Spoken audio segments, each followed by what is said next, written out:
WNBA GMs responded to 40 different questions about the best teams, players, coaches, and offseason moves, and their answers are interesting.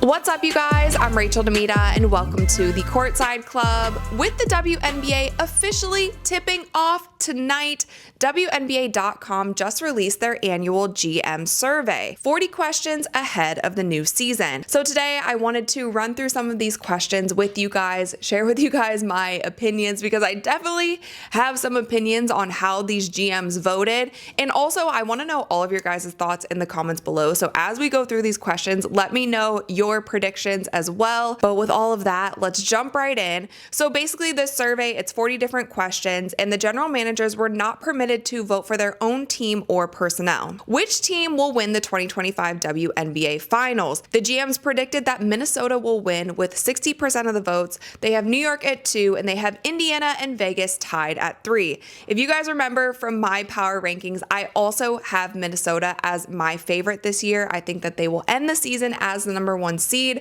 I had Indiana as my 2 seed and New York as my 3 seed. From preseason, I'm not sure about any of these teams, honestly, but I'm still not sold on Vegas. However, it is hard to bet against A'ja Wilson and against Becky Hammon. We will see what they do with that new squad, but I'm not sold on them being tied for 3. Who will win 2025 Kia WNBA MVP? The GMs voted for Napheesa Collier with 67% of the votes. This is very different from last season. If you guys remember, A'ja Wilson already had her name written in stone for MVP last season. It seems like the GMs are feeling a little different this year. They have Napheesa winning, and then A'ja is at 2, Caitlin Clark is at 3 with 8% of the votes. Now, why I think this question is so interesting is because I'm also seeing the betting odds now for WNBA MVP. And if you guys look at these MVP odds from BetMGM, Caitlin Clark is leading at plus 195, A'ja second at plus 200, then Napheesa, then Brianna, then Sabrina. Now, I also saw this graphic from DraftKings, and it says the most bet on WNBA players to win MVP,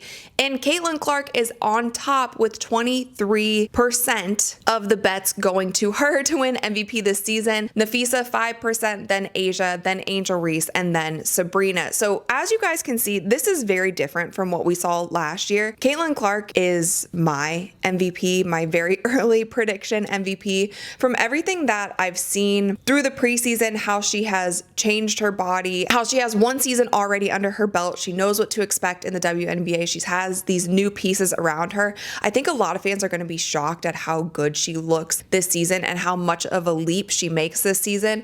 We also saw recently in an article, she pretty much trained every single day during the offseason. She trained in Indiana. She was flying her trainers with her if she needed to travel. So she put in a lot of work this offseason, and that's kind of the first offseason that she's gotten since going pro. So I expect a huge season out of her. She is my favorite for MVP. If you were starting a franchise today and could sign any player in the WNBA, who would it be? Of course, #1, Caitlin Clark at 50% of the votes. She was also the pick for last season when they did the survey before she even stepped foot on the court. What I thought was interesting about this question is also receiving votes was Napheesa Collier and Dominique Malonga, and she pops up a couple other times in this survey. So let's continue. Which player forces opposing coaches to make the most adjustments? A'ja Wilson at 1 at 33%, and then Caitlin Clark and Brianna Stewart are tied for this one. Also receiving votes, Alyssa Thomas and Napheesa Collier. This one confused me a little bit. A'ja Wilson makes a lot of sense. I'm sure defensive adjustments need to be made for her. But did we not see the adjustments that were made for Caitlin Clark last season? The face guarding, the double teams, the picking up full court,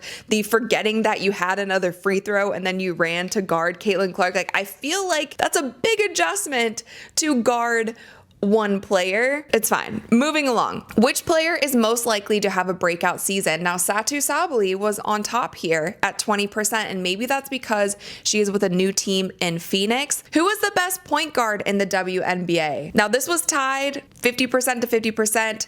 Caitlin Clark and Chelsea Gray. We have talked about this before. You have somebody like Caitlin Clark who was in the top 5 of MVP voting last season. Chelsea Gray was not. And again, this is no knock to Chelsea Gray. I'm actually a huge fan of her. I love the way that she passes the ball, gets her team involved. She's a veteran. She deserves so much respect in this league, but I don't think by any means that she is on the same level at Caitlin Clark in year 2 in the WNBA. But maybe this is a respect vote from the WNBA GMs. Who was the best shooting guard in the WNBA? Caitlin Clark actually won this category with 33%. She's not a shooting guard. She plays off the ball sometimes, but she's not a so I don't know.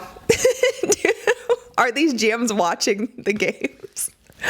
Whatever. Who is the best forward in the WNBA? Nafisa Collier and Asia Wilson tied at 33%. And this one's great. They're both fantastic players. They will both be in the MVP conversation this year. And then 3, Breanna Stewart, 4, Alyssa Thomas. Who was the best center in the WNBA? They have Asia as the best center. I guess Asia honestly can play any position 1 through 5. During the offseason, which team made the best overall moves this offseason via free agency, trades, and draft? Indiana overwhelmingly got the vote here at 64%.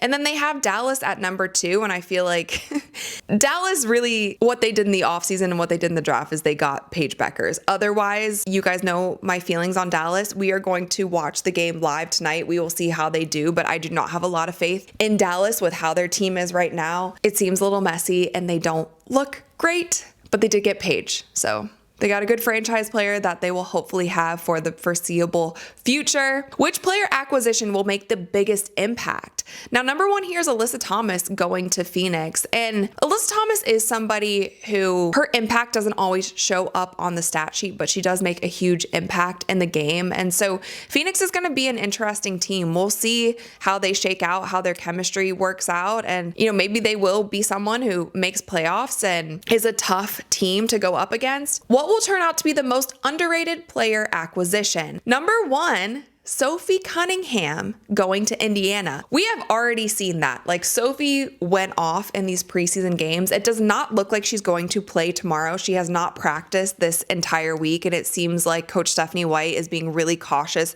about her ankle. And I totally agree with that. It's a long season. As much as everyone wants to see her in game 1 and she really wants to play, you can see her in practice like begging, coach, can I please play? I think it makes so much sense to just rest her. You don't want to aggravate it. You don't want to make it worse. Now, Ariel Atkins is also tied at number 1 and Dejanay Carrington is also tied at number 1. Ariel going to Chicago, Dejanay going to Dallas. Now, Ariel and Dejanay are both just gritty players. Actually, I feel like everyone on this list, these are all feisty, gritty players who get after it. They have a lot of energy on the court. What was the most surprising move of the offseason? Number 1 was DeWanna Bonner to Indiana. You guys, I called that one. Do you remember that? I'll have to pull up the clip from one of my old videos.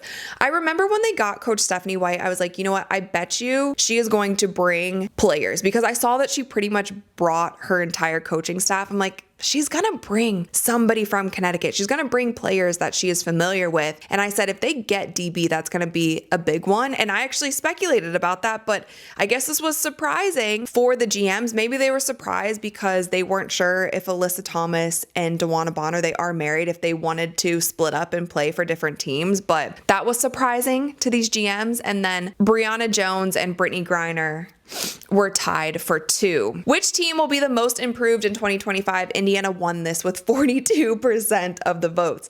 Now, Chicago was second at 33%. And after looking at the Chicago roster and seeing what kind of moves they made, I was not sold on them, but they did surprise me in preseason and they looked better than expected. And it does seem like the Chicago Sky are running a new offense this season. Like we talked about, Angel Reese seems to be coming out and playing a stretch 4, and they're putting a lot of focus on Camilla in the paint. I do think Atlanta is going to be good, and I also think the Sparks are going to be really good, but I feel like I'm the only person in the world who thinks that the Sparks can make the playoff this season. All right, let's get into some juicy ones with the rookies and international players. Who will win 2025 Kia WNBA Rookie of the Year? Number 1, Paige Beckers with 73% of the votes. Then we have Dominique Malonga, then we have Sonia. It's pretty much the order in which they got drafted. The thing is everyone is most familiar with Paige's game, Paige and Sonia. People have not seen Dominique Malonga play because she has been overseas. And so I don't think a lot of these GMs are so familiar with just how strong of a player that she is. And maybe it will take some adjusting with Dominique with the physicality in the WNBA, but only receiving 18% of the votes. I think she should have been a little higher in that. Hi, Storm.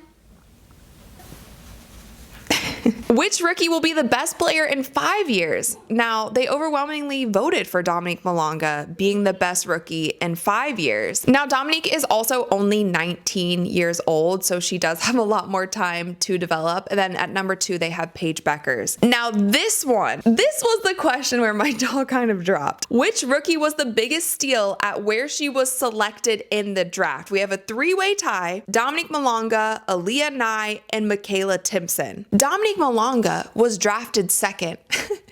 How are you a steal in the draft if you were drafted second? Essentially what you're saying here, like this is where it starts to confuse me a little bit, because they overwhelmingly voted for Paige Beckers winning Rookie of the Year, but then they said that Dominique was a steal in the draft. If Dominique was a steal in the draft, then that means that Dallas should have chose Dominique. That's what the GMs are saying, correct? That's the only thing that makes sense. She went second. She went number 2 in the draft. I don't know how you can be a steal if you go number 2, unless these GMs are insinuating that Dallas should have chose her. Aaliyah Nye and Michaela Timpson make sense. They were much further along in the draft when they were selected. Aaliyah Nye has played really great for the Aces during preseason, and Michaela Timpson, of course, you guys know she was the one sole rookie who made roster for the Indiana Fever, and she's also been playing well in the preseason games. But this one really stood out to me because I'm like, who is the best international player in the WNBA? Number 1, Jonquel Jones wins that vote, and then Dominique Malonga and Ezi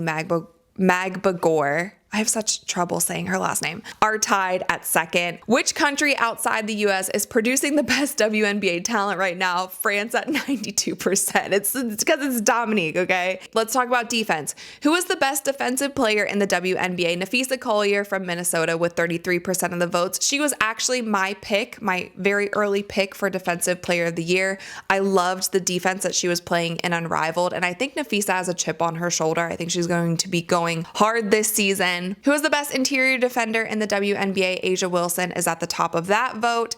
Who is the best perimeter defender in the WNBA? Dejanay Carrington is at the top of that vote. Hello again, Storm. Which team will be the best defensive team in the WNBA? Minnesota received 73% of those votes. Let's talk about coaching. Who's the best head coach in the WNBA? Cheryl Reeve with 83% of the votes. Which head coach is the best manager motivator of the people? Also Cheryl Reeve, which is kind of crazy because just recently Cheryl Reeve essentially threw her team under the bus and said that they didn't want to be at practice. So she can be really tough as well. I don't see her as just like the motivational type. She can be really tough and very brutally honest with the media and with her team. Which head coach makes the best in-game adjustments? Also Cheryl Reeve. Which head coach Storm just jumping up and down. What's going on, buddy? Which head coach runs the best offense? Cheryl Reeve. Oh, tied with Becky Hammon, in Vegas at 45% of the vote. Which new or relocated head coach will make the biggest impact on his or her new team? Coach Stephanie White won that with 50% of the vote, and Tyler Marsh was 2 at Chicago. And I will say Tyler Marsh does seem to be doing a great job so far in Chicago and kind of turning that franchise around and making them a more serious team and really putting in like schemes and offenses. What are you doing? Come here. Okay. Chill. Please just sit.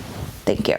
Which active player will make the best head coach someday? Chelsea Gray won that vote. And which retired player who isn't already coaching in the W should be? Dawn Staley, Lisa Leslie, Candace Dupree, and Sue Bird all tied for first place in that one. You guys let me know in the comments below which one of those players you would love to see coach a WNBA team. So now a few miscellaneous questions and then we will wrap up this video. Which team will be the most fun to watch? Indiana at number 1 with 75% of the votes. Which team has the best home court advantage? You're joking. You're joking. They have New York They have New York at this? Why? Because of the refs? Because of what happened in the finals last year? Because it surely isn't because of the fans. But again, not to put down Liberty fans, they're amazing. The Liberty fans ride or die for that team, but every game is a home game, right? With Indiana, we saw the shirts. So I feel like that's kind of crazy to say that New York has the home court advantage, unless they're talking about the refs, because we saw the finals last year. Which team has the most promising young core? Indiana at 50%. Then we have the most athletic player, Kalia Copper. The best passer, Chelsea Gray. Which player is the best leader? Nafisa Collier, Asia Wilson tied for that. Most versatile player, Nafisa Collier. Which player has the best basketball IQ? Again, Chelsea Gray, according to the GMs, is clearing Caitlin in all of these categories. The best passer, she cleared Caitlin with 75% of the votes. And then the best basketball IQ, she received 36, and Caitlin Clark is tied at second with Courtney Vandersloot at 18%. And which player would you want taking the last shot with the game on the line? Chelsea Gray won this one also. So the GMs are huge fans of Chelsea Gray. I'm also a fan of Chelsea Gray, but I think that some of these answers are quite interesting. How these GMs voted are quite interesting and maybe not so realistic if we're actually looking at the numbers and we're actually watching the games. But with that, you guys, this has been a long enough video. Those were the 40 questions. Let me know all of your thoughts in the comments below. We will be going live for the tip-off games tonight, so make sure that you guys subscribe, hit that notification bell. Hopefully I won't have any tech issues in the live tonight, but stay tuned for that. We're going live tonight and also going live tomorrow for the games tomorrow for our little watch parties that we do. So that's it, you guys. I hope you enjoyed the video, and I will see you next time. Ooh and ah.